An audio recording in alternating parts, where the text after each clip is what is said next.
Legit that's crazy moment for social media star Nayana Guerrero nang i-follow back siya ni J-Hope ng BTS sa TikTok. Nauna na siyang finalo ng isa pang BTS member na si Jungkook. Goodbye New Jeans! Hello NJZ! Opisyal nang nagpalit ng pangalan ng K-pop girl group sa gitna ng hidwaan nila ng ex-agency na Adore dahil sa umano'y mistreatment, miscommunication at manipulation.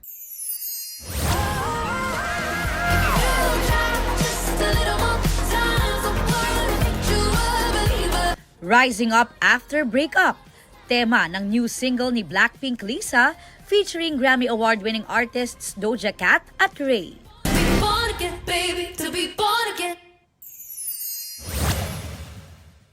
Vanessa Wu na gumanap na Meizuo sa Meteor Garden, inalala ang kaibigang si Barbie Hsu.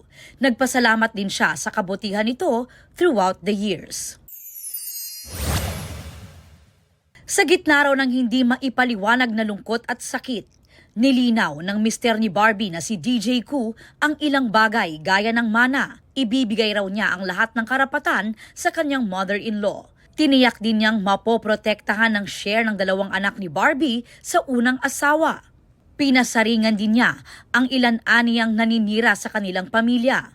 May tumakbo pa raw sa ulan at nagpapanggap na nagluluksa. Gayun din ang mga nagpapakalat ng fake news. Tila patungkol ito sa kumalat na video ng ex-husband ni Barbie na umiiyak sa ulan matapos ang anunsyong namatay ang aktres. Aubrey Carampel nagbabalita para sa GMA Integrated News. Huwag magpahuli sa mga balitang dapat niyong malaman. Mag-subscribe na sa GMA Integrated News sa YouTube.